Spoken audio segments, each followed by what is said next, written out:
nice to see everyone being brave this morning. But it certainly is wonderful to be here.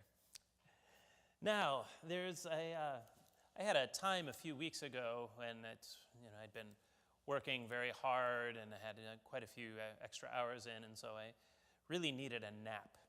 But for some reason, I fell down and just fell asleep on the bed with my legs hanging over the side. I don't know what possessed me to do this, but by the time I woke up, my circulation had gotten cut off, and I could hear the dog barking downstairs, and something was telling me that my help was needed. So I get up out of the bed very, very quickly, not realizing that the circulation to my legs had been cut off. And next thing I knew, my legs were wobbly like this, and I was going down. Caught myself on the edge of the bed, trying to shake them out, get things working again. But something definitely wasn't working the way I expected it to work. And something definitely wasn't working the way that you would often have parts of your body working. Something was missing.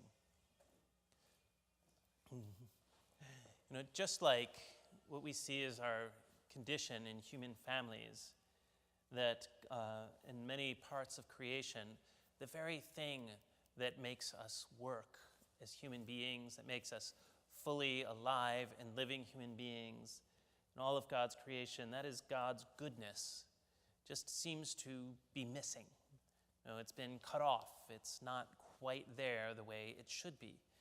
And so life doesn't work properly. Now, as we continue today in our Advent journey, and we're thinking about our ultimate destination, and also how do we get there?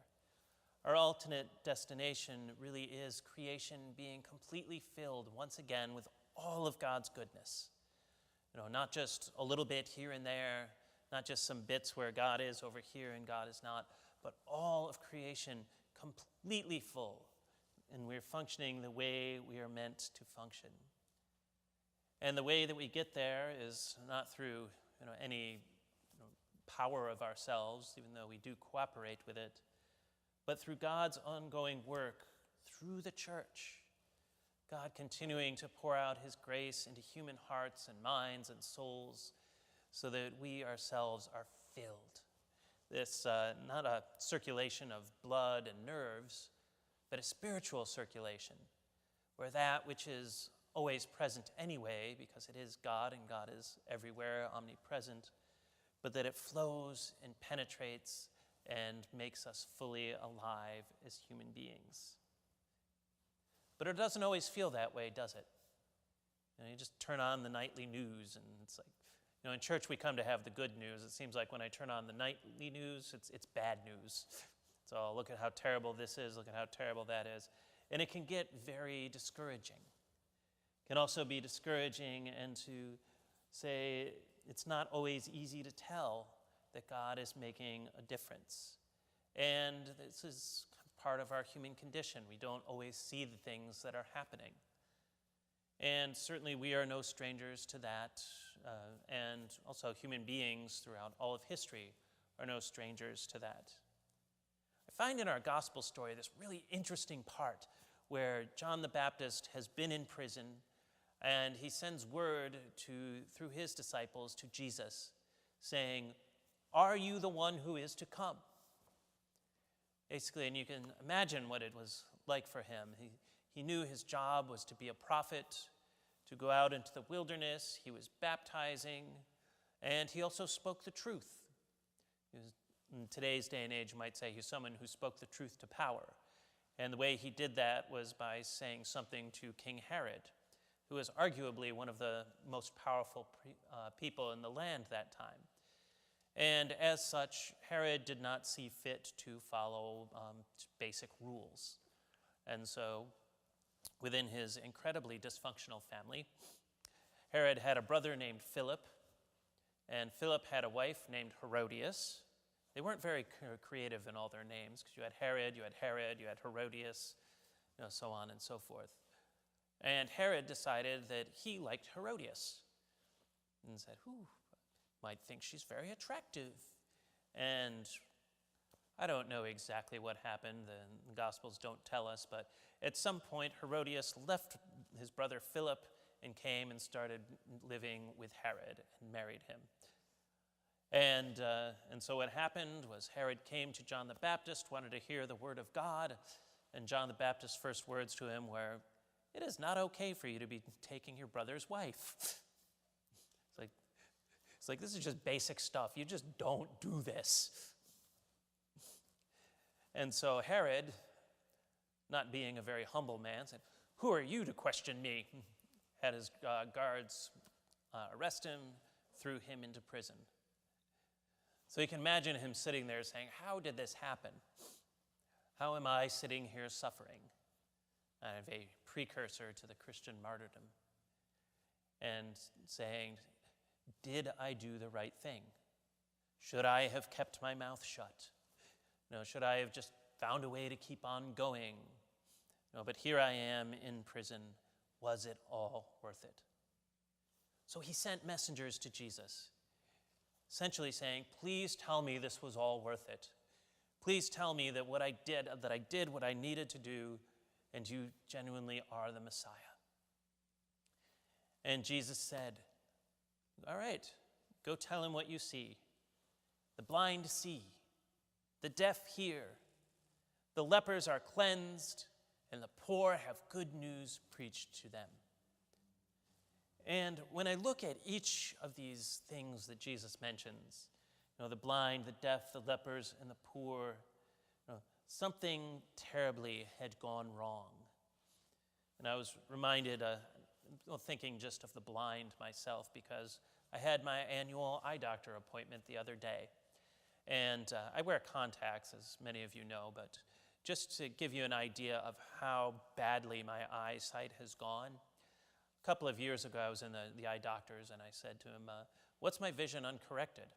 And, there was that ViewMaster that they have you look through, and he took all the lenses off my eyes. And he put something up on the board and said, can you read that? I said, read what? And then he put everything back, and I saw this very big letter E. And he said, well, that's 2400, and we don't measure quite past that. And had I been alive in Jesus' time, I would have been just destitute. I wouldn't have been able to function because I couldn't see anything. And so thinking of somebody who was blind in those days and something had gone wrong, and also thinking of Jesus setting that right. Thinking of somebody who is deaf, where all those little bones and membranes in your ear, which is an incredible thing to think about. Like everything in the human ear that translates these wonderful compression waves in the air to sound that our brains can interpret. And we can communicate, we can make music, we can give speeches, all kinds of things that are possible because of that. But there's many little parts in there that could go wrong. As preachers, we're often reminded of this when, maybe we're in a congregation that's not used to us, and somebody comes up a little later and says, "Dear, you need to speak up." The hearing has become a problem. And to think how wonderful it is, Jesus taking the deaf in his day and healing them, setting that right.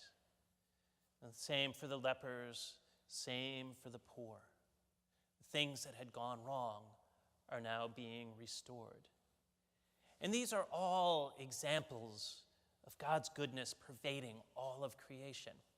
It's just it started there 2,000 years ago with Jesus first performing his miracles, also giving teaching on what God's goodness looks like, and even bringing that sense of God's goodness from who he was as perfect God, perfect man, but still taking that all the way even to the grave and repairing creation all the way deep down to that level.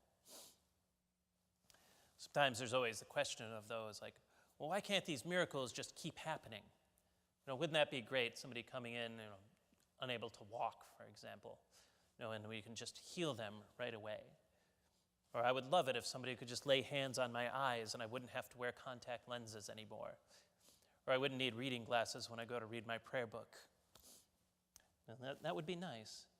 But I think that does miss the point to some extent. It would be nice to heal our infirmities, but we don't do that just to keep going on the world as it is, because God's dream is even bigger than that. God's dream is to create and have goodness pervade and inspire and to correct all of creation. I saw a sight the other day which kind of really broke my heart almost a little bit. I was with my family. We were visiting somebody down in Philadelphia, right down by my wife's church in Old City. And then as we were driving back, I looked out the window, and they have these grates that come up from the subway system, and those grates are typically pretty warm. And I looked out, and I saw a man just lying down on that grate. He was cold, and that was the warmest place. And he wasn't moving, but I imagine he was probably there sleeping, just trying to find a place to get some relief from the cold. And that was before things started snowing. I look at people like that and all the kind of problems that happen from our society that sometimes sadly leaves people behind. And by faith, I look at this and I say, there is going to be a time when nobody is sleeping in the cold. There's going to be a time when God's goodness pervades all of creation, where this advent and this incarnation just affects everything so deeply that nobody is homeless or hungry or poor or alone.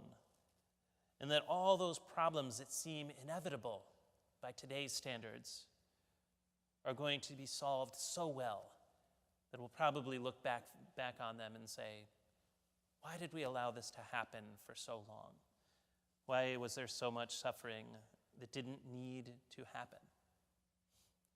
And this is what I see as one of the great miracles and messages of Advent, that it reminds us of this bigger purpose, of God coming in our midst, walking backwards through time until we get to Christmas, but also looking towards the future, of God being with us and God's goodness affecting us fully.